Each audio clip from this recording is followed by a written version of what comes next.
Fala galera do Futebol na Veia, tudo certo com vocês? Eu sou o Leonardo e estou aqui para mais um vídeo no canal. Hoje a gente vai fazer um debate aí sobre algumas polêmicas, como podemos dizer, na semana aí, alguns temas quentes. Comigo eu trouxe Renan Sky e o Bruno Reis aí para a gente debater sobre e falar um pouco, né, dessas polêmicas aí que tiveram na semana. Então já vamos começar aqui. Já vou até passar a bola para o Renan, que aqui é dinâmico. E queria que ele falasse aí sobre o Cássio. O Cássio tem que ir para o banco do Corinthians, não tem.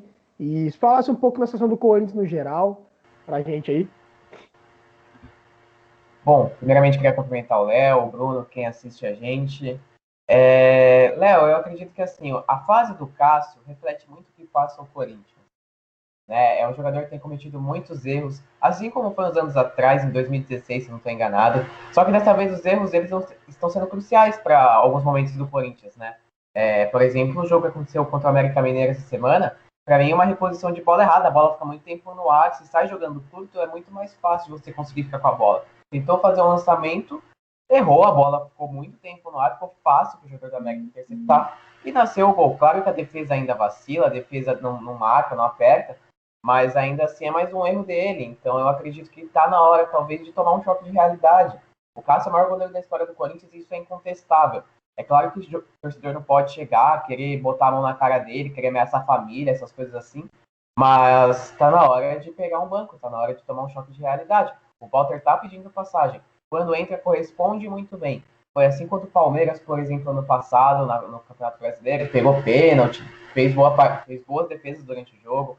Foi contra o Atlético Paranaense recentemente.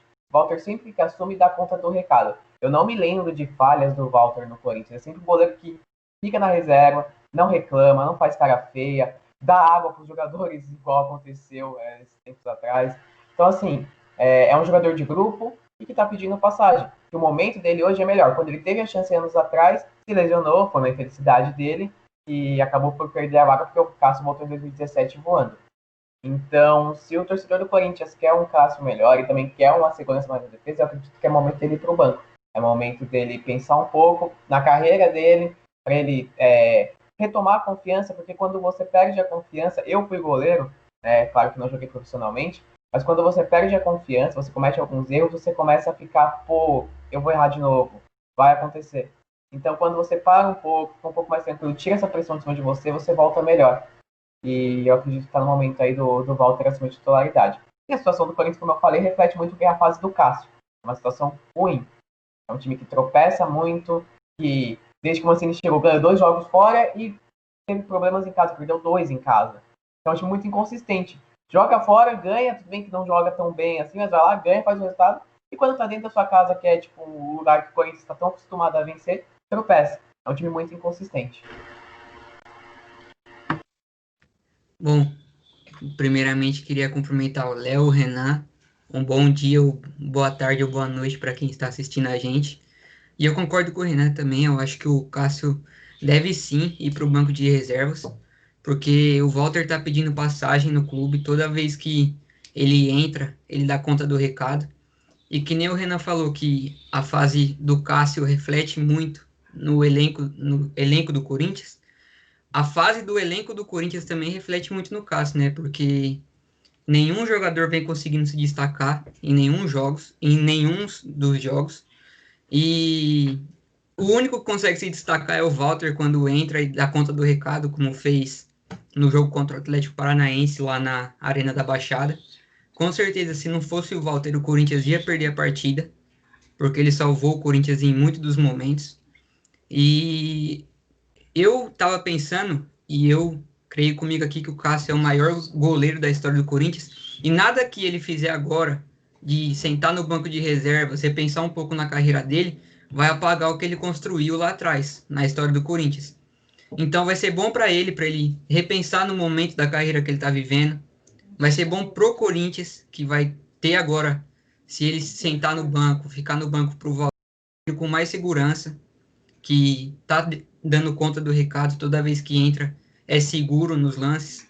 Então eu acho que o Cássio aí indo para o banco de reservas do Walter ia ser bom para todos os lados, porque ele ia repensar na carreira dele e o Corinthians ia ter um goleiro mais seguro nesse momento no gol.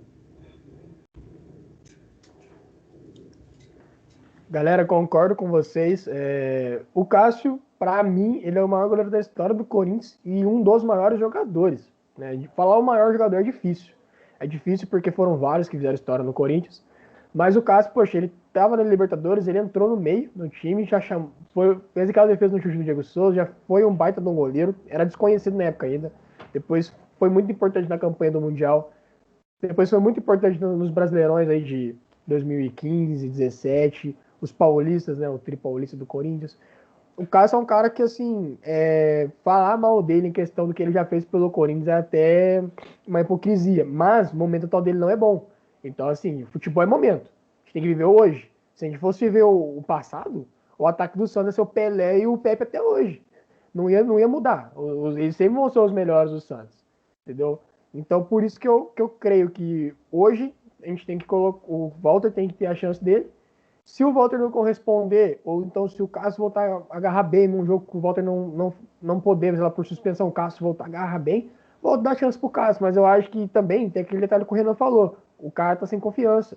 Ele tá sendo muito criticado, a mídia quer falar muito com ele por conta da fase do Corinthians, da fase dele. Então aí acaba que ele tá muito visado. Então a chance dele cometer um erro e a moral dele do jogo for lá embaixo, como já não tá muito alta, é muito grande. Então, se eu fosse o Mancini, e acredito que ele vai fazer esse final de semana, pela entrevista que ele deu ontem, quarta-feira após o jogo, eu acho que ele vai colocar o Cássio no banco, que já deve ser uma coisa que vem pensando há um tempo. E assim, como o Bruno falou também, o Cássio indo pro banco pro Walter agora não vai apagar tudo que ele fez, nunca vai apagar, e ele vai sempre ser um dos grandes nomes da história do Corinthians. Agora, partindo para um outro assunto, vamos falar do Daniel Alves. Né? Ele vem sendo criticado pelo torcida de São Paulo há muito tempo, né? Desde daquele momento em que ele estava machucado, ele apareceu aí no Instagram curtindo um pagode aí, e a torcida de São Paulo pegou meio mal, e faz um tempo que ele não corresponde dentro de campo. Aí eu queria saber de vocês aí, queria até que o Bruno começasse falando, se já era pro Daniel Alves, assim, não uma questão de o São Paulo e sim a carreira, se já deu, se já tá na hora dele dar uma parada, porque o Daniel já não é mais um menino, e queria saber o que vocês acham quanto a isso. Bom, para mim eu acho que ainda não deu a hora do Daniel Alves parar, porque eu acho que ele é um jogador que se cuida muito fora de campo. Mas para mim a hora dele de ir para o meio de campo nem era para ter começado, porque como lateral, ele para mim é o melhor lateral direito do mundo. Mas como meio-campista, ele não consegue dar conta do recado. Ele não consegue criar as chances claras para o São Paulo, não consegue dar conta do recado. Então, eu acho que quando ele veio para o São Paulo, essa vontade dele de jogar no meio-campo e o marketing da camisa 10 em cima dele contribuiu muito para ele não jogar na lateral direita. Então, para mim, eu acho que ainda não deu a hora dele parar de jogar, mas a hora dele jogar no meio de campo nem era para ter começado. Para mim, ele deveria ter continuado na lateral direita, aonde ele foi o melhor jogador da Copa América, jogou muita bola. Então, para mim, ele não devia nem jogar no meio de campo. Para mim, tinha que ser lateral direito. Eu compartilho da ideia do Bruno quando a gente fala que ele não deveria ir para o meio. Mas também a gente tem que ter uma noção, e aí eu falo torcedor brasileiro no geral, tá? O nosso futebol aqui é muito inferior ao futebol europeu. O apoio que o jogador, independente de função, tem no futebol brasileiro é totalmente diferente do futebol europeu. O Daniel Alves aqui tem uma função que ele tem que marcar, tem que resolver tudo sozinho, porque ele veio com status de craque, porque os outros companheiros dele também não são super craques, tem alguns jogadores bons no São Paulo, mas nem todo mundo lá é craque. Sendo que, por exemplo, ele jogava no PSG, no Barcelona, onde você olhava e tinha craque. Na Juventus, enfim. A carreira inteira dele, tirando ali o Sevilha, mas ainda na época do Sevilha, o time do Sevilha era muito bom. Ele sempre teve companheiros que fizeram um time se faz de jogadores. Então ele teve companheiros que ajudaram ele a ser quem ele é. É claro que a qualidade individual dele ninguém pode questionar. Só que quando o jogador vem para o Brasil, é uma outra realidade, principalmente depois que você jogou tantos anos, fez sua carreira na Europa. Até você voltar a se acostumar ao futebol brasileiro, é muita coisa, é muito tempo. E o futebol brasileiro não está um nível abaixo do europeu. Então, quando você vem para cá, o seu nível de futebol também cai. Assim como o seu nível sobe na Europa, ele cai aqui no Brasil de novo, ainda mais porque já tem a questão da idade. É como eu falei, tem companheiros, o nível do futebol aqui é totalmente diferente. A ideia de jogo aqui no Brasil é muito diferente da Europa. Então, eu acredito que muita parte dessa decepção da torcida do São Paulo com o Daniel Alves se dá por causa disso. Porque criaram uma expectativa de que ele seria o Daniel Alves do Barcelona com o Messi. E não é assim, ele já tem uma certa idade que é totalmente diferente aqui de lá. Mas eu acho que assim, acho que não deu o tempo dele ainda. Eu acho que dá para ele jogar. Só como o Bruno disse, na lateral direita. No meio, ele pode até ser um jogador líder de grupo, um cara que distribui as jogadas, mas ele não é um camisa 10, ele nunca foi um camisa 10. É claro que já no final do tempo dele no PSG, ele já estava assumindo uma postura no meio de campo. Mas lá, como eu falei, lá é Europa. Lá é diferente. Aqui, para mim, como lateral direito, ele vai ser o melhor do Brasil. Hoje, para mim, tá aí o Fagner, brigando aí, tá uns bons anos dominando aqui no Brasil, ano passado foi o Rafinha. Mas para mim, se ele assumir a lateral direita, vai ser uma boa para ele, vai ser uma boa para São Paulo, e vai ser uma boa para quem gosta de ver o cara jogar. Porque para mim, ali é a melhor função dele, é onde ele tem que estar e é onde ele se destacou com a certa idade que ele tem na Copa América, por exemplo. Que é o que eu falei. Você tem um elenco legal, um elenco que ajuda ele se destaca.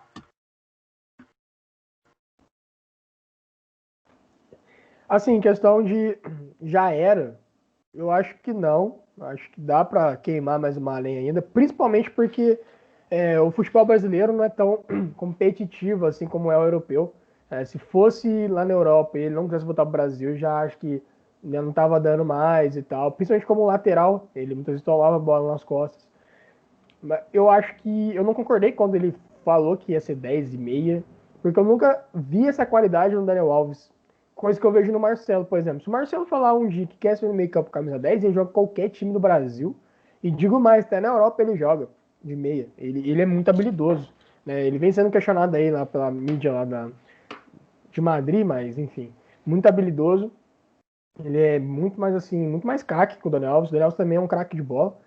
Mas eu acho que ele podia vir para o São Paulo. O time de São Paulo também não ajuda tanto, né? O Renato até falou, é verdade, pô. Antes ele fazia parceria com o Messi, aí teve uma época que fez parceria ele, Messi, Neymar, Suárez, Iniesta, ao time do Barcelona. Ele foi para a Juventus tinha um bom time, um time muito compactado. Ele olhava para a defesa, tava o Bonucci e o Chiellini no auge.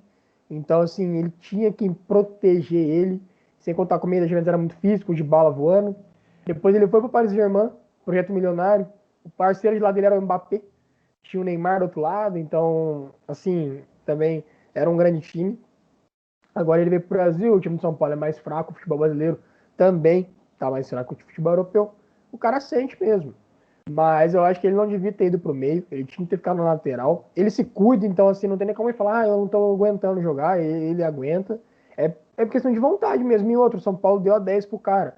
O cara jogar de 10 de lateral, querendo ou não, afeta o marketing, né? Não tem problema o camisa 10 ser lateral. Só tô falando em questão do o marketing que o São Paulo fez em volta dele, era para ele ser aquele 10, né? Jogar, armando jogada, fazendo gol, batendo falta, escanteio, liderando o time, né? E coisa que não aconteceu porque não é da característica do Daniel Alves. Às vezes no PSG ele jogava como volante, mas assim, montava um esquema, facilitava a vida dele como volante. E ele não precisava, assim, armar jogadas como ele exigia no São Paulo. Ele tinha função da marcação, muitas vezes ele entrava pelo lado direito mesmo, ele tinha até mais liberdade para subir, e isso aí era um ponto positivo, coisa que no São Paulo já não é bem assim, já não é esse esquema que ele tem para ele, né? E quando eu falei em questão da polêmica lá, que o São Paulo pegou no pé dele, eu até entendo a cabeça do torcedor, que a gente quer o cara em campo, o cara não tá em campo, tá curtindo, e ele tava alegre no momento que o São Paulo tava num momento delicado, ele podia ter evitado que aquele vídeo vazasse, mas o cara também tem direito de curtir, mano, o cara tem direito de curtir um lazer, de, assim, ficar de boa, porque a gente também, quando a gente não tá trabalhando, pode estar pegando fogo no nosso trabalho, se a gente tá de folga, a gente curte a nossa de boa ali, se alguém precisar a gente aparece, mas também ninguém fala nada, a gente segue nossa folga, entendeu? E o cara tem o direito dele também. Mas sobre o Daniel Alves é isso. A gente concordou em questão que ele não deveria parar ainda, e eu acho que ele tem uma lenha para queimar ainda. Se ele continuar se cuidando, claro, senão aí já complica, que já não é novo. E vamos falar de Europa, porque lá na Europa tá pegando fogo, né? Essa semana o Bartomeu pediu conta no Barcelona, uma coisa que eu não esperava, fiquei muito surpreso, né? E queria que vocês falassem um pouco sobre isso. Eu acho que o clássico pesou um pouco, porque o Barça jogou bem atípico o clássico. Dava para ver que os caras estavam com algum incômodo aí, extra-campo, já faz um tempo.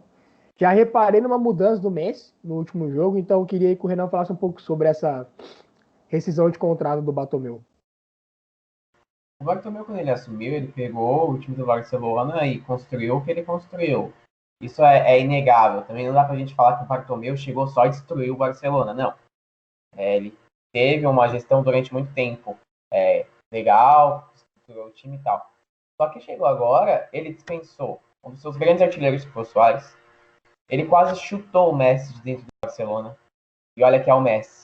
Não é o Brenner do São Paulo, não. É o Messi. E mesmo assim, não dá direito de fazer nada com nenhum jogador, né? E levou o Barcelona lá para cima e depois agora entregou o Barcelona embaixo. É como você falou, eu concordo. Eu acho que o clássico pesou muito. Porque você perder do jeito que perdeu para o Real Madrid um elenco que. Não que o Barcelona tenha um elenco sensacional, mas o time que tem, e com a fase que tem andado o Madrid, é só a gente ver o que aconteceu na Champions, já nas 2 primeiras rodadas, não é para você tomar 3 dentro da sua casa. Tudo bem, não tem torcida, o time tá em crise e tal, mas mesmo assim. E eu acredito que a renúncia dele vai mudar muita coisa no Barcelona. Muita coisa mesmo. Principalmente relacionada ao Messi. Claro que quer sair. Só que agora ele vai ter uma temporada inteira, porque o Bartomeu ficou o quê? Um mês só da temporada no Barcelona, depois ele caiu fora. Ele vai ter uma temporada inteira para pegar o novo presidente, pegar a nova diretoria, os novos comandantes do Barcelona. Vai estar com o elenco que ele conhece há muito tempo. Pode ser que coisas mudem. Pode ser que aí venha um novo diferencial, um novo motivo para o Messi ficar.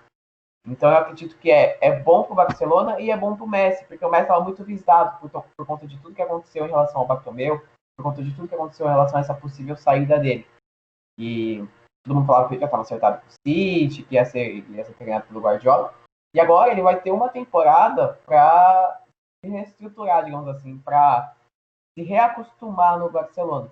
Então eu acredito que a saída do Bartomeu, a renúncia dele, se deve muito claro à pressão política que existia dentro do clube, a pressão dos jogadores que não estavam felizes, e também o fator Messi, porque o cara talvez seja o maior jogador da história do Barcelona, não sei. A gente é brasileiro, a gente não é capaz de opinar, assim, a gente acompanha muito mais daqui, né? Mas vai ser bom para todo mundo. Exceto, claro, que o Bartomeu que queria ser o rei do mundo. Mas é basicamente isso que eu penso. Eu acredito que pode mudar muita coisa agora. Bom, foi o que eu falei para todo mundo. O Bartomeu não achou mais coisa errada para fazer e por isso renunciou, né? E quando ele chegou no Barcelona, ele montou, que nem o Renan disse, o time que montou, ganhou tudo com o Barcelona. Mas agora, no fim da última temporada para essa temporada, ele cansou de fazer coisa errada, né? Que nem eu havia falado na semana passada, esse debate aqui.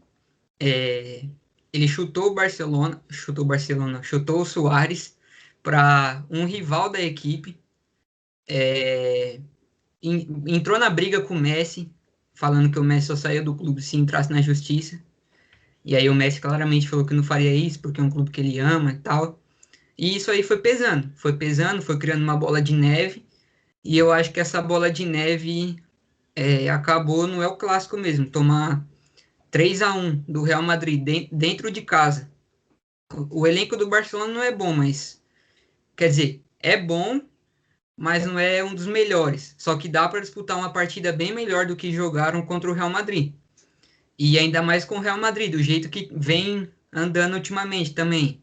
Que nem o Renan disse, nas 2 rodadas da Champions, as primeiras rodadas, contra o Cádiz, que perdeu para um clube que voltou da segunda divisão da Liga Espanhola, com o Benzema fazendo aquilo com o Vinícius Júnior, que daqui a pouco a gente vai falar. Então, isso aí foi criando uma bola de neve e acabou estourando. E eu acho que agora o Messi fica mais tranquilo dentro do clube, porque a vontade dele era sair por conta da briga dele com o Bartomeu. E aí, agora com a saída dele, ele tem a temporada inteira para repensar agora no que ele quer, para repensar no futuro dele na equipe. Então, eu acho que a saída do Bartomeu vai ser bom para todo mundo.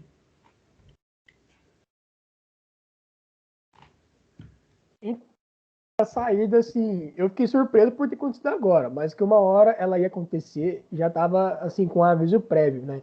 Era nítido, o Messi sempre, né, nos últimos anos, ele vem questionando muito o governo dele, e a saída do Suárez pesou. A saída do Suárez pegou ali, porque o Messi e ele são muito amigos. O Suárez, aparentemente, era um cara muito querido pelo grupo. Assim, ciclos acabam mesmo, mas eu acho que não precisava ser desse jeito. E também o Barça mandou o Suárez para o Atlético de Madrid. O Atlético de Madrid é um adversário. Como que você fortalece o seu rival? Vendi o Suárez aí para um time alemão, para um time inglês, um time italiano. Mas não, rescindiram com o cara e, e ele foi pro rival. O Bartomeu fez muita coisa errada, ele teve seus pontos positivos também, só que eu acho que ele pegou um projeto gigante, né, que era o Barça, que, sei lá, faz 15 anos que eles seguem aquele método, né, a La Masia joga igualzinho o Barcelona, o principal, eles aproveitam muitos jogadores na base, dão chance no profissional, e ele falou assim, quer saber? Vou gastar dinheiro. O cara gastou 600 milhões de euros nesses últimos anos, com Dembélé, com Coutinho, com Griezmann. O Coutinho melhorou nos últimos jogos. O Dembélé jogou bem contra a Juventus. Jogou. O Griezmann chutou a bola na trave contra a Juventus. Para quem não estava relando na bola, já é um passo. Mas não estão valendo mais de 100 milhões que foi pago. Ele vendeu o Neymar por 220 milhões de euros. Baita do negócio. Né? O Neymar é um jogador que ele não vai conseguir substituir. Mas, pô, com o dinheiro que ele recebeu, quantos caras que ele não comprava? Quantos jogadores de alto nível ele não podia comprar para o Barcelona? Ele foi e já jogou mais de 100 milhões no Dembélé, que não rendeu até agora. Depois jogou mais de 100 milhões no Coutinho, 160 milhões no Coutinho. E só investimento alto, sendo que nenhum valeu a pena ainda. Ele teve um conjunto de erros. O Messi, estava claro que ele estava muito infeliz no Barcelona. Ele jogando contra o Real Madrid, o Messi sempre foi um cara que jogou muito bem os duelos clássicos. Ele podia não fazer gol, mas ele sempre aparecia, sei lá, com um lance plástico, buscando o jogo. Poxa, o jogo do final de semana contra o Real Madrid, ele estava olhando para tudo menos para a bola. Completamente perdido. Você via que o Messi não estava com vontade de jogar. Outros jogos aleatórios também você via que o Messi estava ali, tipo, eu tô aqui, né, vestindo a camisa, por respeito à torcida, mas se dependesse de mim eu não estaria aqui. Então, agora com a saída do Bartomeu pode mudar isso, né? Pode vir um novo presidente em que o Messi concorde com os princípios dele, pode melar a ida dele pro City, né? Eu acharia interessante ele ir pro City, jogar a Premier League, trabalhar com o Guardiola de novo, mas pode ser que não aconteça. Vem um cara com novos projetos, anime o Messi ficar, talvez o Messi suba num palanque na Catalunha e fale assim, galera, venham dizer aqui que eu fico, e aí vira até feriado na Catalunha, né? O Messi é o maior da história do Barcelona, vira feriado e tudo mais. Então, assim, por outro lado também, o Messi ele tá fazendo algo que ninguém nunca mais fez nos últimos anos, né? Fazer uma carreira por um clube só, né? Ser o maior da história do Barcelona, né? Fazendo uma história muito bonita. Então, assim, o negócio é a gente aguardar, né? Vendo o que vai dar, porque agora não tem como a gente prever mais nada. Se o Bartomeu ficasse no Barcelona, eu gravava para vocês, ó, temporada que vem o Messi vai embora. Vai cansar desse cara, vai vazar fora. Como ele pediu renúncia, agora eu já não sei. Agora eu já não sei o que o Messi vai decidir. Isso a gente só vai saber lá para maio, junho do ano que vem. Então vai ser uma longa novela. Mas o Bruno já até falou do Benzema e do Vinícius Júnior, né? Dessa polêmica aí, em que o Benzema falou pro Mendy em francês, né? Falando para não tocar a bola. Só que ele não falou o nome do Vinícius Júnior, mas a gente imagina por vários motivos. Primeiro que o Vini joga na mesma zona do Mendy, né? Pelo lado esquerdo. Segundo, que o Vini estava próximo e o Benzema falou em francês. O Vini tem dificuldade de falar o espanhol, então imagina o francês. E eu queria saber de vocês, se vocês realmente acreditam que foi pro Vinícius Júnior e o que vocês acharam dessa postura do Benzema, independente se não foi o Vinícius Júnior. Né? Queria que o Bruno abrisse essa discussão aí. Bom, eu acho que foi pro Vinícius Júnior, sim. Eu achei a postura do Benzema muito desumilde, porque, beleza, o Vinícius Júnior tá errando na partida, tudo bem, mas a gente tem que ver que o menino é jovem ainda, é imaturo. Em alguns lances ele vai tomar decisão errada, em alguns lances ele vai errar. Então, e outra, o Vinícius Júnior chegou na Espanha idolatrando o Benzema, falando que era fã do futebol dele e tudo mais. E agora o cara vai lá e faz isso. E eu acho que ele fazendo isso mostra não sei se eu devo estar certo, mas mostra uma panela que tem na equipe do Real Madrid. Porque E outra, o Benzema também fez coisa errada com um companheiro de equipe lá, igual ele fez com o Valbuena na França. Já não é a primeira vez que ele faz isso. Então, eu acho que foi uma atitude muito desumilde dele, por conta do Vinícius Júnior ser um jovem ainda, tem potencial para evoluir, está evoluindo. Então, e eu acho que ele fazendo isso, ele joga contra a própria equipe, porque se tem os 11 lá em campo, tá os 11 para jogar pelo grupo. Então, eu acho, tipo assim, não tocar nele vai, como que eu posso dizer, é, desfavorecer a equipe. Então, eu achei muito errada a atitude do Benzema e o que ele fez. E isso aí eu não faria com ninguém. Com qualquer pessoa, isso não se faz, não. Eu vou falar uma coisa aqui, pelo menos na minha análise é isso. O Benzema, quando tinha Bale e o Cristiano Ronaldo dele, ele era o terceiro da hierarquia. Porque os dois, o Cristiano Ronaldo era o Cristiano Ronaldo. O Bale chegou com aquele valor imenso dele, o famoso trio BBC. E o Benzema era o cara que empurrava a bola pro gol. Quando os dois saem, o Benzema agora ele é o protagonista do Real Madrid. É claro que o Modric, o Kroos, o Sérgio Ramos são jogadores de qualidade, mas na frente o Benzema é a principal esperança. E aí ele quer assumir esse papel de o líder lá da frente. Só que não é assim que o líder age. O líder, ele vai lá e motiva seus companheiros. É um cara que vai lá, que, não faz isso, toca a bola pra mim, sabe, pra você pegar confiança. E assim, tem que entender uma coisa. O Vinícius Júnior chegou na Espanha. Geralmente quando um jogador vem de fora, um jogador muito novo, tipo o Vinícius Júnior, ele vai para um menor para ter um período de adaptação e depois ele volta mais maduro. Foi aconteceu, por exemplo, com o Carvajal no Real Madrid, que foi para o Bayer Leverkusen, com o tempo o Bayer Leverkusen e voltou hoje a titular absoluto. Outros casos, o Asensio, o Isco que veio do Málaga, né? Então, assim, você geralmente tem um clube menor primeiro da sua carreira, para depois você ir para o maior. O Vinícius Júnior não, ele já chegou direto no Real Madrid. Ele já chegou com aquele hype lá em cima. É claro que jogou ali para o Real Madrid B algumas partidas, para depois jogar no time principal, mas ele não teve uma passagem de, como é que eu posso dizer, não acostumar, mas de experiência, assim, em outros clubes menores, menor expressão, onde ele vai assumir protagonismo, para quando ele chegar no Real Madrid, ele ter essa noção de elenco, da força do time e tal. Não, ele não teve isso. Então, o Benzema como líder, ele não pode simplesmente chegar e querer queimar o moleque, assim. É o famoso racha-elenco, quando a gente fala nas peladas aqui. Ele deu uma de racha-elenco. Ele já fez isso na França, como o Bruno falou bem. É claro que foi um outro caso, uma questão já mais de chantagem, essas coisas assim. Tem processo instaurado contra ele, tem tudo isso daí. Mas ele não pode tomar tipo de atitude, principalmente com um garoto. Se você é um cara experiente, é um outro experiente que tá fazendo besteira, que você não tá agradando, você vai chegar e vai falar com ele, vai bater de frente. Agora, como ele sabe que o Vinícius é um garoto, ele toma esse tipo de atitude que é totalmente errado, sendo que, na verdade, era aí que ele tinha que conversar. Era aí que ele tinha que chegar e falar, tá errado, toca a bola, joga mais com a gente, não tenta resolver sozinho. O Vinícius tem muito para aprender na Europa ainda e ele tem que entender isso. Ele, com certeza, quando começou lá no Lyon, cometia muitos erros. E teve alguém que provavelmente chegou para ele, e aquela altura era o Fred, o centroavante do Lyon, a gente não pode esquecer disso, se eu não estou enganado. Provavelmente chegou, deu conselho, falou, não faz assim. Então, sabe, tem que ter esse senso, tem que ter essa noção. Aqui no Brasil, a gente vê muito jogador novo errando e a torcida queimando ele, aí sempre o cara mais experiente vai lá e chama a responsabilidade. Tem que falar, não, a gente vai ajudar, não sei o quê. É isso que tem que fazer. A torcida do Real Madrid ainda tem muita experiência no Vinícius Júnior, pelo que a gente vê, principalmente pelo que eu acompanho na internet, nos comentários e tal. Os jornais lá na Espanha, toda vez que o Vinícius joga muito bem, o pessoal fala que ele é o futuro, assim como é o Rodrigo e afim. Então, o jogador com a liderança do Benzema não pode fazer isso, querer queimar um garoto. É claro que ele tá sendo, o Benzema está sendo mal visto pela atitude, né? Porque a torcida gosta muito do Vinícius. Mas já pensou ser um jogador que está indo mal, que tá tendo alguns problemas, não está conseguindo render o ideal, e ele faz o tipo de coisa, ele queima a carreira do cara. Tem que tomar muito cuidado. O jogador, quando tem essa liderança, quando tem essa história num clube, quando tem esse. Não é poder, mas quando tem essa influência, não pode fazer um tipo de coisa desse. Ele tem que agir como tal.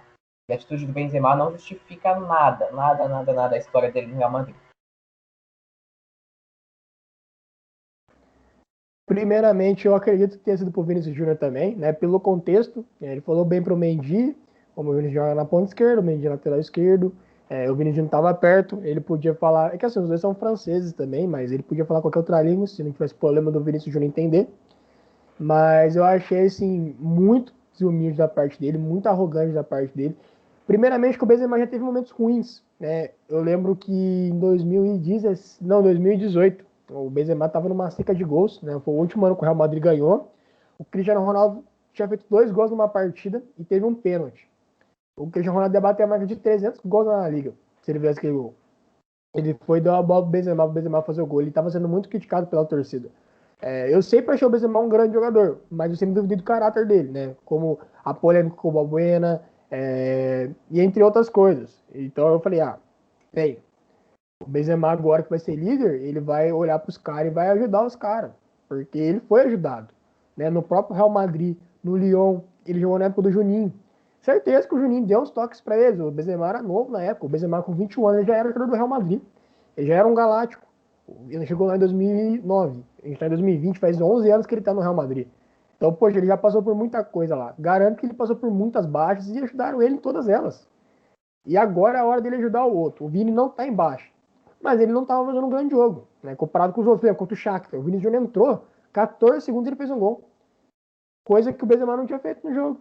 Um gol.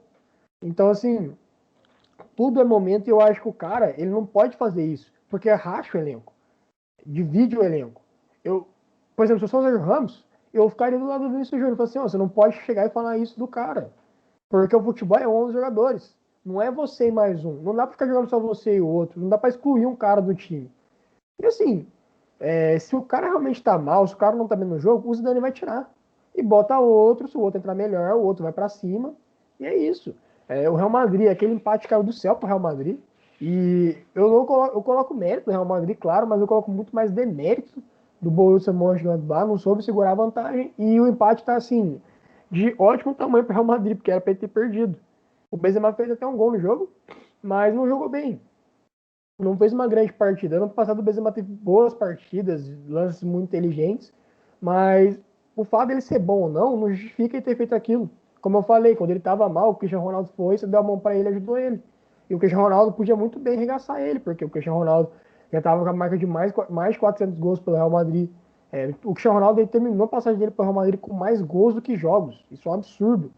E o Benzema não abaixa ferrado. O Cristiano Ronaldo podia muito bem chamar ele na xincha. O Benzema já era um jogador experiente, né?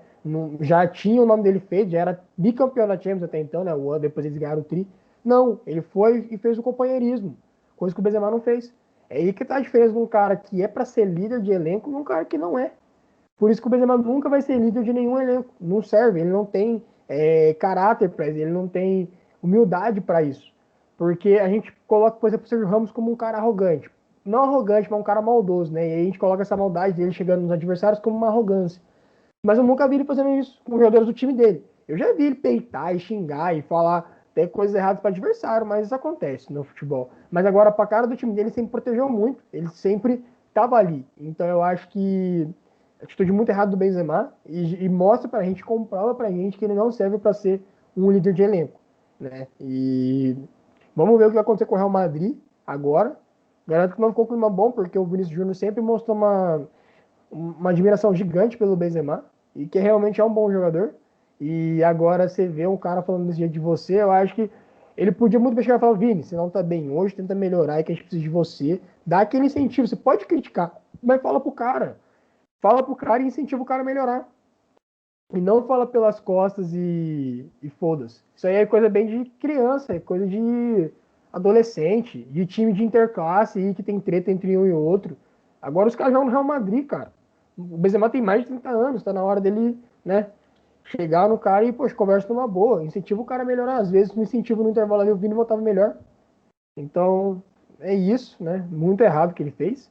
E agora a gente vai falar aí do Fabinho, né? O Fabinho se lesionou no jogo do Liverpool e o Klopp se mostrou muito irritado, principalmente por conta que perguntaram para ele, questionaram para ele sobre seleção brasileira, né? Porque o Fabinho foi convocado e ele falou que para a seleção brasileira não faz diferença porque o Tite não usa o Fabinho. Toda vez que leva o Fabinho não é utilizado. Então, assim, queria que vocês falassem sobre essa declaração do Klopp, que foi bem forte, né? Foi uma crítica diretamente pro Tite e queria saber o que vocês acham disso. Começando agora pelo Renan. É que assim, eu concordo quando o Klopp fala que o Fabinho não tem as chances que precisa na seleção. Tá? Eu concordo que eu acho que Fabinho merecia mais tempo. Só que a gente também tem que ter a noção que na posição dele a gente tem o Casemiro, que é o homem de confiança do Tite, que é um líder no Real Madrid, é um cara de muito tempo já na seleção. Então, é claro que fica um pouco mais difícil. Mas eu acho que, por exemplo, se a gente for assistir jogos de seleções europeias, até mesmo de algumas seleções sul-americanas aqui, há muita rodagem dos jogadores porque todos estão no mesmo nível. Quando você chega na seleção é porque você está no nível ideal e você também está ali, claro, se você não estiver competindo com o Messi, com o Cristiano Ronaldo, com o Neymar, você pode estar no mesmo nível que o seu companheiro. Então há muita rodagem, há muita troca, cada jogo joga um. Então eu acho que nesse sentido o Klopp faz sentido a crítica dele. O Fabinho merece mais tempo. O Fabinho, ele jogou, se não me engano, 8 vezes pela seleção. 8. Foram 3 como titular e 5 vindo do banco. E em outros 4 jogos ele nem sequer entrou. Então, sabe, fica difícil. E nesses jogos que ele entra já no final. Então, de que adianta você convocar um jogador se ele não vai jogar? É diferente se você convoca um goleiro e não põe ele para jogar, porque goleiro só tem um, né? Só pode jogar um por jogo. Agora, você é um meio-campo, é uma posição, é o lugar do campo que tem mais posições para você trocar, assim, dependendo do esquema que você coloca, né? Então, eu acredito que tem para dar mais rodagem pro Fabinho, sim. O Klopp tá certo quando ele fala isso, porque, é como eu falei, dá para você rodar, cada jogo coloca um e o nível não vai cair. Pode ser que às vezes contra o adversário mais difícil você coloque determinado jogador e contra o adversário um pouco mais fácil, já que você considera o Fabinho inferior a outros companheiros de seleção, coloca ele no jogo mais fácil, digamos assim. Né? Dá para você fazer essa rodagem. Então eu acredito que a crítica do Klopp vai muito em relação a isso. A falta de oportunidades e nesse sentido, sabe? Você tem uma concorrência muito boa, que é o Casemiro nessa posição, que já teve Fernandinho, por exemplo. Você tem essa concorrência, mas dá para você colocar o cara para jogar mesmo assim. Não adianta você botar o cara para jogar 10 minutos que não vai mudar nada. É muito difícil o cara conseguir demonstrar alguma coisa. Então, acredito que a crítica do Klopp é certa e para mim vai em relação a esse motivo. Não vai simplesmente do fato que ele quer que o Fabinho vire titular absoluto da seleção. Não acredito que não seja por isso. Bom, eu também concordo com o Klopp. Eu acho que o Tite já é muito contestado na seleção brasileira por conta disso, né? De convocar jogadores e não colocar os jogadores para jogar. Colocar os jogadores nos últimos 10, 5 minutos de jogo. E o Fabinho tem sim uma ótima concorrência na volância ali da seleção, o Casemiro. Mas como eu havia conversado antes da gente entrar aqui o Fabinho jogou como volante. Então eu acho que ele tem muito mais chances de jogar mais tempo na seleção brasileira do que qualquer outro jogador, porque vamos se dizer assim, o Danilo na lateral direita é um jogador muito, muito contestado pela torcida brasileira e o Tite acredita nele. Mas para mim o Fabinho na lateral direita, mesmo não sendo a posição de origem dele, joga muito melhor que o Danilo. Então, muitas pessoas alfinetam o Tite e o Klopp é uma delas e para mim tá certíssimo. Eu acho que ele não falou, que nem o Renan disse, para já querer a titularidade do Fabinho na seleção brasileira, mas querendo que ele tenha mais minutos em campo pela seleção. E ali na vaga que ele ocupa ali no campo é o Casemiro, é um dos homens de confiança do Tite. Vinha fazendo bons anos no Real Madrid, é um ótimo jogador, mas para mim o momento do Fabinho é melhor que o do Casemiro. Então, se a gente fosse ver momento, para mim o Casemiro, Fabinho, desculpa, seria titular da seleção brasileira nesse momento. E tanto na volância como na lateral direita, porque o Danilo é muito contestado por todo mundo, e o Fabinho, tanto na lateral direita quanto de volante, joga bem. Então, eu acho que ele teria que ter, sim, mais minutos dentro de campo com a seleção brasileira.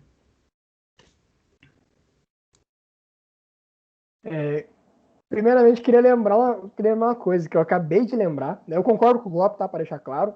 Mas o Klopp também já teve um momento com o Fabinho que ele não dava chance. O Fabinho chegou no Liverpool, os primeiros 6 meses dele na equipe, ele não jogava praticamente. Foi que um jogo que o Liverpool ia jogar contra o Bayern E aí o Van Dijk não ia poder jogar, o Joey Gomes não ia poder jogar, o Matip não ia poder jogar. Não, minto, o Joey Gomes poderia, mas o Matip não. Ele tava sem zagueiro, o que ele fez? Ele colocou o Fabinho de zagueiro e colocou o Joey Gomes para fechar a zaga. O Fabinho jogou super bem, os 2 jogos.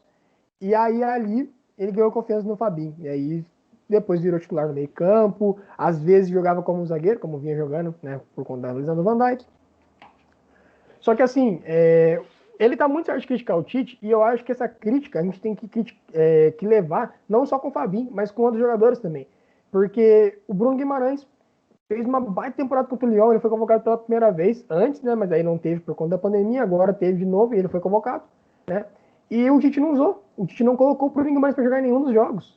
O Douglas Luiz foi muito legal ter jogado de titular, foi uma grande descoberta pelo Tite, eu já gosto do jogo do Douglas desde da época do Vasco, e tá jogando super bem na Premier League, mas eu acho que assim, ele tem que testar outras peças. Porque, ó, hoje em dia, eu lembro por momento, o Fabinho pode estar no momento melhor que o Casemiro. Mas o Casemiro é um cara de confiança, a gente pode entender isso. Mas numa Copa América ou numa Copa do Mundo, o Casemiro, ele é o primeiro volante, a chance dele ser suspenso é muito maior que o Neymar, por exemplo. Então, ele tem que testar jogadores para fazer a função do Casemiro.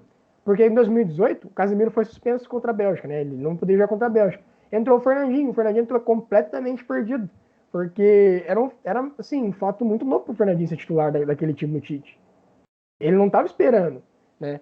Aí agora, vamos supor, aí num jogo o Douglas Luiz machuca. Aí entra o Bruno Guimarães. O Bruno Guimarães tem muita qualidade, mas quantas vezes que o Bruno Guimarães já jogou com a seleção brasileira? Tem essa questão, eu acho que ele tem que rodar. E o Fabinho, como até o Bruno falou, a gente estava conversando em off, o Fabinho faz 3 funções.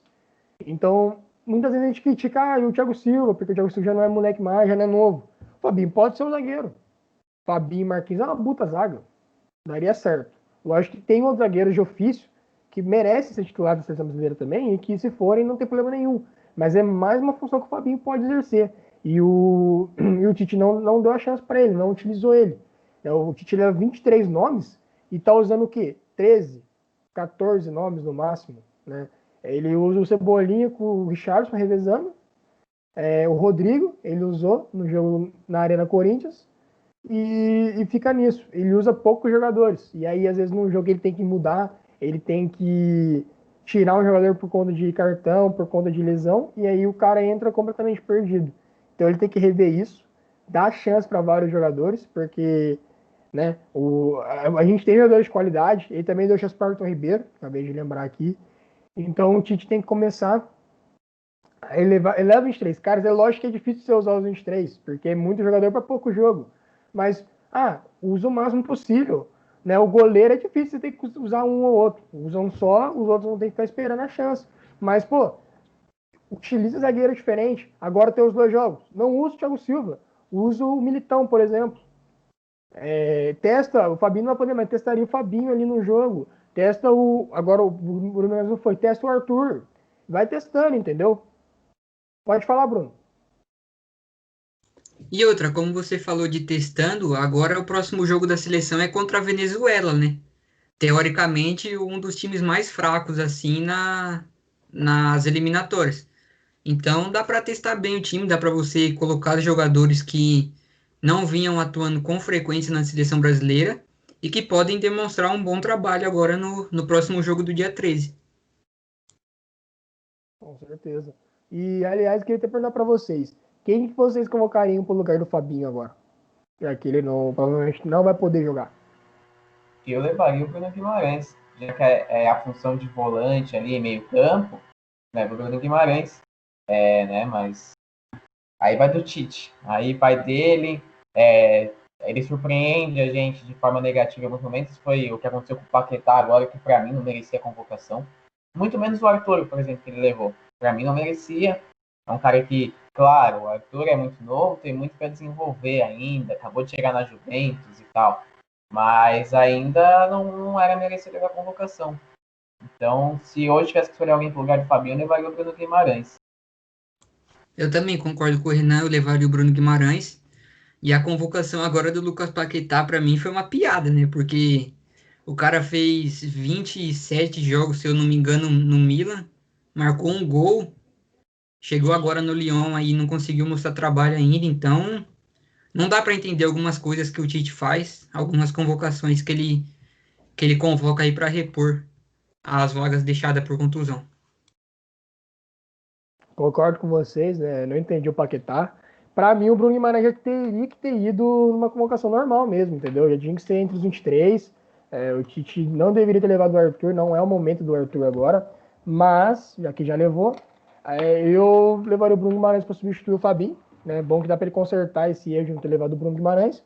E o Paquetá, não era a hora do Paquetá, o Paquetá não vive uma grande fase. Né? Já passou o hype do Paquetá lá no Flamengo. Então, eu sou o Tite não teria levado o Paquetá, mas enfim, né, concordo com vocês. E vamos para o último tema, que é a lesão do Neymar, né? O Neymar saiu lesionado do jogo aí contra o jogo da Champions League do Paris Saint-Germain. Queria que vocês falassem um pouco, né, do qual que é o peso dessa lesão pro PSG mesmo e para a seleção também, né? Porque muito provável o Neymar não venha para os próximos jogos. Bom, a gente tira muito em conta assim o peso da falta de Neymar, do Neymar na seleção brasileira, a Copa América, né, a Copa América do ano passado, que o Cebolinha entrou no lugar dele e fez um ótimo trabalho, né? Mas e agora na lista de suplentes do Tite para a posição tem o Bruno Henrique e o Pedro, né? O Pedro que vem fazendo um ótimo trabalho no Flamengo, fazendo o gol a reviria. E eu acho que a seleção é um craque, mas eu acho que a seleção não perde muito assim a sua capacidade técnica com a falta do Neymar, porque tem ótimos jogadores para repor ali, como o Cebolinha, que nem eu já disse, o Richarlison, o Everton Ribeiro jogando pelo lado direito. Então, eu acho que ainda mais contra a Venezuela e o outro jogo contra o Uruguai é pedreira, mas eu acho que a seleção não perde muito com o desfalque do Neymar. Lógico que perde, porque é um grande craque, é o camisa 10 da seleção brasileira, né? Mas tem ótimas peças para repor ali no lugar dele no ataque. O Bruno falou uma coisa, e aí a gente evidencia mais ainda é a Copa América. O Brasil jogou sem o Neymar e, por exemplo, pegou a Argentina na semifinal e deu um show contra a Argentina. Então, o Brasil, para mim, hoje, é claro que o Neymar é o principal jogador brasileiro, mas o Brasil não passa dessa dependência do Neymar, igual a Argentina tem com o Messi, igual o Portugal tem com o Cristiano Ronaldo, e assim por diante. Eu acredito que o Brasil tem peças para repor, ainda mais no cenário sul-americano. É claro que o jogo contra o Uruguai é um jogo muito mais pesado, é um jogo de muito mais contato, que você vai precisar de alguém que parta com individualidade para resolver. E o Brasil tem. É claro que não com a mesma genialidade que o Neymar tem, mas tem boas peças. Tem Everton Cebolinha, tem o Richarlison. Se tivesse que convocar alguém para o lugar do Neymar, eu convocaria o Pedro. Eu chamaria o Pedro porque, como vocês já falaram, vai pegar a Venezuela. Para mim, a Venezuela é uma das pessoas sul-americanas que mais tem crescido nos últimos tempos, se a gente for ver o futebol venezuelano, os jogadores venezuelanos, aonde eles estão chegando hoje. Mas ainda assim é um adversário muito fraco em relação ao Brasil. Então é jogo para você testar esses caras. É por isso mesmo que eu falo. Não quer testar em jogo grande contra a Argentina, contra o Uruguai, contra a Alemanha, contra a Espanha? Testa contra esses anteriores e testa contra outras seleções e amistosos. Isso aí já serve também porque a gente está falando do Fabinho. O Brasil não faz amistoso contra o Panamá, contra a Arábia Saudita, contra esses países. Então põe esses jogos para testar os jogadores. Então eu acredito que se tivesse que escolher alguém por lugar do Neymar seria o Pedro. O Brasil, é claro, vai sentir a falta do Neymar, é normal. Mas não vai ser aquela falta, assim, não vai ser aquela coisa, meu Deus, vamos perder de todo mundo, não. Tem jogadores para resolver. E tem caras que estão muito em alta. O Cebolinha está detonando no Benfica. Está fazendo valer a pena o investimento que eles fizeram para tirar ele do Grêmio. O Richarlison tem crescido muito no Everton. E olha que você se destaque num time, não de que o Everton seja pequeno, mas num time de segundo patamar na Inglaterra, é difícil pra caramba. Ainda mais você sendo estrangeiro, ainda mais você sendo um cara que chegou no Watford primeiro, para depois ir pro Everton, é um caminho totalmente diferente. Realmente você já chega no dos Big Six e arrebenta. Então, o Brasil tem peças para repor.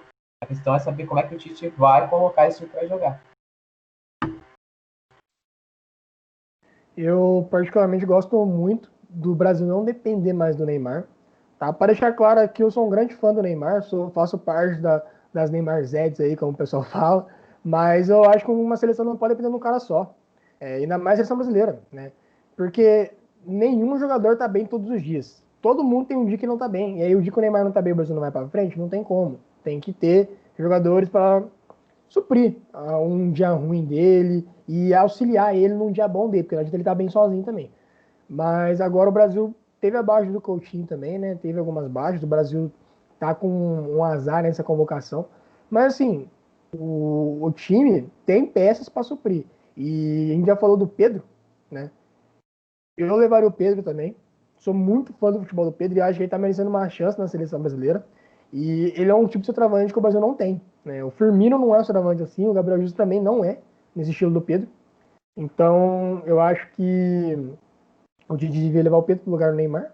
Felizmente machucou e não tem como. O PSG, sim, para mim, sente muito mais a falta do Neymar do que a seleção. Eu não gosto muito do esquema que o Tuchel escolhe, o esquema que o time joga até feio e fica até limitado. E agora sem o Neymar vai ter dificuldades. Provavelmente o Neymar não joga contra o Leipzig lá na Alemanha e é uma pedreira. Provavelmente pro PSG perder esse jogo é muito complica a vida dele. Mas é isso, né? O Neymar infelizmente se machucou, não foi um lance, ele não tomou pancada nem nada, foi muscular, desgaste. E agora ele se recuperar o mais rápido possível e voltar para o PSG, voltar a ajudar o time, né? Voltar a ser ajudado também, né? Porque ele jogar bem é bom para ele e voltar a ajudar a seleção brasileira, né? O Tite tem que, já que perdeu o Neymar, já pensar em quem colocar no lugar. A gente tem jogadores ali para substituir e é isso. O Brasil continua, a seleção continua com ou sem o Neymar e quando ele melhorar ele tá de volta, a camisa 10 é dele, a posição é dele, tudo mais porque é um cara diferente. Pode falar, Bruno. Bom, completando aí do Neymar, ele pode ficar de fora 3 jogos, né? Contra o Leipzig, contra o Nantes e contra o Rennes, se eu não me engano. E você falou aí que essa convocação está sendo meio que azarada para a seleção brasileira. A gente pode citar também o Alex Telles, né? Que está com a Covid-19 e pode desfalcar o Tite. E aí, quem que a gente poderia convocar no lugar dele para repor? Felipe Luiz, Marcelo, porque não tem tantas opções, né? Isso é verdade. Não sei o que o Tite vai inventar, mas eu acredito que ele não vai levar o Felipe Luiz, porque ele já tá levando o Everton Ribeiro, tem grande chance dele levar o Pedro, né? Ou o Bruno Henrique, que é jogador do Flamengo, então ele vai desfocar muito o Flamengo. Então eu acho que ele não vai levar o Felipe Luiz. Mas é que o Tite ele largou do Marcelo, né? Ele parou de convocar o Marcelo há um tempo. E eu não imagino, assim, de verdade mesmo, né? Porque o Alexandre era um cara para convocar, mas o Alexandre tá machucado. Então, pode ser até que ele convoque o Marcelo, para não convocar o Felipe Luiz, mas não vai ser a primeira escolha do Tite. Se ele pudesse não convocar, eu não sei o que aconteceu com o Marcelo quanto ao Tite, faz um tempo já. O Marcelo vinha fazendo até bons jogos no Real Madrid e ele não convocava mais o Marcelo. Mas aí já é opinião do treinador, né? Renan, quem você levaria aí pro lugar do Alex Telles? Cara, isso é difícil, porque eu tava aqui pensando no que vocês estavam falando, eu fui até olhar a convocação pra ver quem tava. Sim. De cabeça assim, a gente não lembra todo mundo. E é difícil, cara, é muito complicado, porque tem o Renan Lodge, meu xará, finalmente um jogador com meu nome que faz sucesso aí. Então, assim, ele é claro, titular pra mim hoje da seleção brasileira, é um cara que tem potencial pra caramba. E aí a gente vai olhar na Europa, a gente tem duas opções, Alexandre e Marcelo. Os dois, o Marcelo, né, fase dele, e o Alexandre machucado. Difícil. Aí você pode pensar, algum lateral direito para improvisar. Quem? Porque se a gente não tem nem para lateral direito, imagina vai improvisar na esquerda. Não tem? É complicado, eu não queria estar na posição do Tite, não. Eu não duvido nada dele chamar um jogador de outra posição, de um meio campo, um outro zagueiro, ou coisa do tipo, para talvez, sei lá, ele pode, por exemplo, chamar o Diego Carlos e colocar o Éder Militão para virar lateral. É verdade. Pode ser uma das opções. Ou. Ah, não, desculpa, Renan, pode falar, pode falar. Pode falar, eu ia já cortar também. Ou senão a gente entra na questão do Fabinho na lateral, né? Pode ser que ele. Mas será que o Fabinho vai? Não, o Fabinho não vai ver. Fabinho não vai. Ô, me perdoa. Entendeu? Mas é uma coisa que a gente, quando fez a live da convocação, então quem não assistiu também assiste lá, tá lá no nosso YouTube aqui no canal. A gente, o Alexander, a gente ficou falando que tinham opções de zagueiros melhor. E agora pode ser que ele tenha que chamar um desses zagueiros que a gente citou, né? O Diego Carlos tá entre ele, o Luiz Felipe da Lazio tá também nesse meio. dá pra você chamar esses caras e colocar um deles, o Militão pra lateral, por exemplo. O Luiz Felipe mesmo da lado já jogou de lateral algumas vezes. Então dá pra você chamar um desses caras, porque eu na posição da lateral esquerda é muito difícil. Você vai chamar o Marcelo, que já tem toda aquela rodagem, que o Tite já deixou bem claro que no processo de reformulação ele não vai estar. Vai chamar o Felipe Luiz, que tudo bem, tá indo bem aqui no futebol brasileiro, mas que também a gente sabe que provavelmente na Copa do Mundo não vai estar. Né? Então eu acho que tá na hora de, principalmente porque é que a gente tá falando de negócio de adversário, de jogo assim, por exemplo, a gente vai pegar uma Venezuela da vida, dá pra você chamar um outro cara, um zagueiro, e colocar o Militão pra lateral, improvisar. Não vai Que fazer muita diferença. eu acho que o Marcelo também ele não convoca porque, como ele disse, ele já tá precisando reformular o elenco da seleção. E outro, o Marcelo também não vem jogando com frequência no Real Madrid, né? Sim. Por conta do Mendy. E quando entra, não dá conta do recado. É bastante criticado pela imprensa espanhola. Então eu acho que o Marcelo ele também não convoca. Mas eu acho que ele iria no óbvio e acho que convocaria o Felipe Luiz mesmo sem se preocupar com a desfalcando o Flamengo, sem se preocupar em desfalcar o Flamengo. Tem uma outra opção, só para finalizar aqui. Eu tava dando uma pesquisada aqui, né? Porque a gente não lembra de todo mundo na hora. Então eu já peguei meu celular aqui e dei uma pesquisada. Tem um jogador que fez parte da seleção olímpica, que jogou no Grêmio, no Fluminense, como lateral esquerdo, que é o Caio Henrique. Pode ser que, sei lá, chame para dar rodagem para ir na seleção principal. É uma oportunidade. Vai cair se aparecer. Mas, por que não? Talvez surja como uma opção aí. Ou pode É, ser que improvise o Gabriel Menino também, que ele convocou como lateral. Não sei. Ele vai ter que quebrar a cabeça para conseguir repensar nessa lateral esquerda aí se realmente o Alex Telles não puder servir a seleção. eu acho que o menino ele não mexe porque lateral direito já tá com pouca opção. Tanto é que tá convocando o menino de lateral direito. O Gabriel Menino não pode jogar mais de volante, né? Mas eu quero ver o que o Tite vai fazer. E aliás, você falou de reformulação. Se o Tite faz reformulação na lateral, ele tem que fazer na zaga também, né? Eu gosto do Thiago Silva, mas provavelmente não chegue no Qatar. Então, a gente tem que repensar. E galera, é isso. Né? Isso foi o nosso debate. Foi isso que a gente trouxe para vocês essa semana. Semana que vem tem mais. Espero que vocês tenham gostado. Sigam aí o Futebol nas redes sociais. Acompanhem no portal aí os nossos textos, né? Todos nós que escrevemos vários temas super legais. O Renan trabalha na Premier League, o Bruno trabalha na Liga Espanhola, eu trabalho com a Liga Italiana e com a Liga Francesa. Então acompanha aí que tá top demais. E fiquem ligados no nosso canal aqui no YouTube também. E até a próxima.